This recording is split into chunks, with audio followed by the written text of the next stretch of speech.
नमस्कार दोस्तों, चैनल पर फिर से स्वागत है। अगर आप यहाँ नए हैं तो मैं हूं संजॉय और आज हम एक बेहद महत्वपूर्ण टॉपिक पर बात करेंगे, म्यूचुअल फंड विश्लेषण। चाहे आप अभी शुरुआत कर रहे हों या पहले से ही अनुभवी निवेशक हों, म्यूचुअल फंड्स को समझना बहुत जरूरी है। तो आज के वीडियो में हम 3 महत्वपूर्ण बिंदुओं पर चर्चा करेंगे। 1. पॉपुलर म्यूचुअल फंड्स की प्रदर्शन समीक्षा। 2.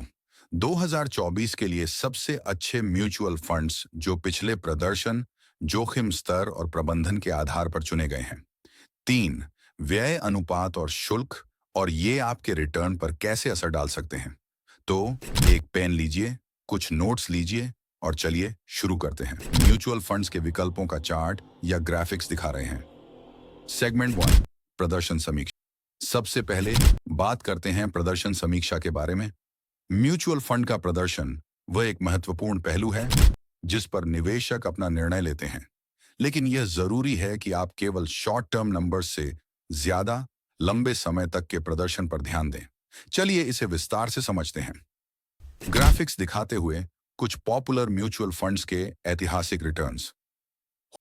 जब आप म्यूचुअल फंड्स का प्रदर्शन देख रहे होते हैं तो आपको इसे कई समय अवधि पर देखना चाहिए, जैसे 1 साल, 3 साल, 5 साल और यहां तक कि 10 साल की अवधि में।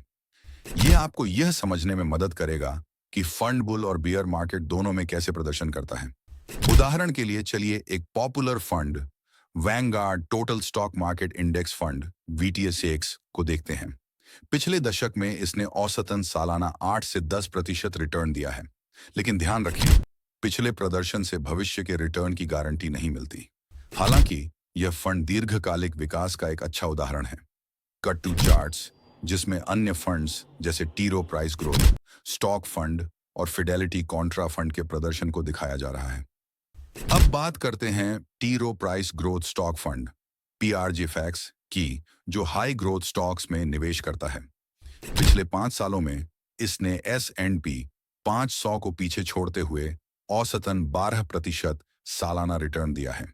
लेकिन याद रखें, ज्यादा रिटर्न के साथ ज्यादा जोखिम भी आता है।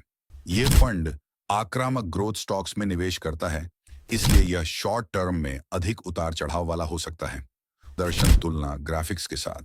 जब आप प्रदर्शन की समीक्षा करते हैं तो यह जरूरी है कि आप जोखिम समायोजित रिटर्न पर भी ध्यान दें, जैसे शार्प रेशियो, जो फंड के रिटर्न को उसके जोखिम से तुलनात्मक रूप से मापता है। एक फंड जिसका शार्प रेशियो ज्यादा है वही समान स्तर के जोखिम पर बेहतर रिटर्न दे सकता है। तो हमेशा प्रदर्शन और जोखिम दोनों का ध्यान रखें।